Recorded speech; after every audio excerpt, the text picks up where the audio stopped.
ছিলেন পতিত আওয়ামী লীগের ক্যাডার। তার পরিবারের আর্থিক অবস্থাও তেমন ভালো ছিল না, কিন্তু 5 আগস্টের পর পাল্টে যায় তার জীবনযাপন। পোশাক আশাকেও আসে আমূল পরিবর্তন। গায়ে ওঠে দামি ব্র্যান্ডের শার্ট প্যান্ট। গ্রামের বাড়িতে তৈরি করেন দৃষ্টিনন্দন ডুপ্লেক্স বাড়ি। কোনো বছরই কুরবানি না দেয়া পরিবারটি গত ঈদে লাখ টাকা খরচ করে দিয়েছেন কুরবানিও। ঘটনাটি গুলশানে পুলিশের হাতে গ্রেপ্তার হওয়া ছাত্র সমন্বয়ক পরিচয় দেয়া আব্দুল রাজ্জাক সোলাইমান রিয়াদের।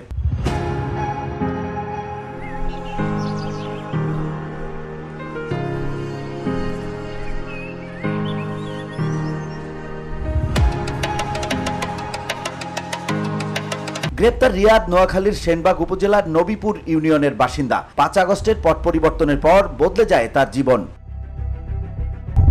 খোঁজ নিয়ে জানা গেছে, কোম্পানীগঞ্জ উপজেলার বসুরহাট পৌরসভার পলাতক মেয়র কাদের মির্জার অস্ত্রধারী ক্যাডারদের একজন ছিলেন রিয়াদ। 2020 সাল থেকে 2024 সালের 5 আগস্টের পূর্ব পর্যন্ত কাদের মির্জার কাছে তার অবাধ যাতায়াত ছিল। দিনমজুর ও কখনো রিক্সা চালক বাবার ছেলে রিয়াদের উত্থান হয় ছাত্র সমন্বয়ক পরিচয়ে।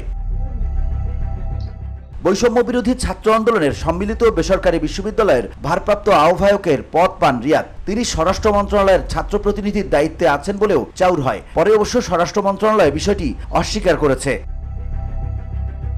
এলাকাবাসী রিয়াদের উত্থান নিয়ে বেশ কিছুদিন যাবৎ সন্দেহ প্রকাশ করে আসছিলেন। তাদের ভাষ্যমতে রিয়াদের আয় উপার্জনের দৃশ্যমান কোনো উৎস ছিল না, অথচ খুব অল্প সময়েই বিত্ত বৈভবে এলাকায় প্রভাবশালী হয়ে ওঠেন। তিনি নিজেকে পরিচয় দেন একজন ছাত্র প্রতিনিধি ও সমন্বয়ক হিসেবে। তার চাচা জসিমউদ্দিন জানান, রিয়াদের বাবা রিক্সা চালাতেন।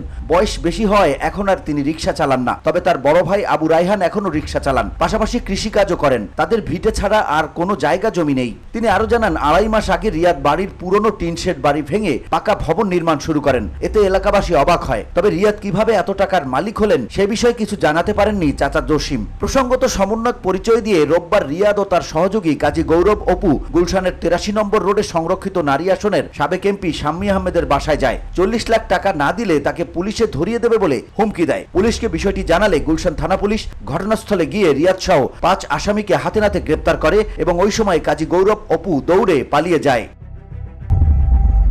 VOD Bangla news desk.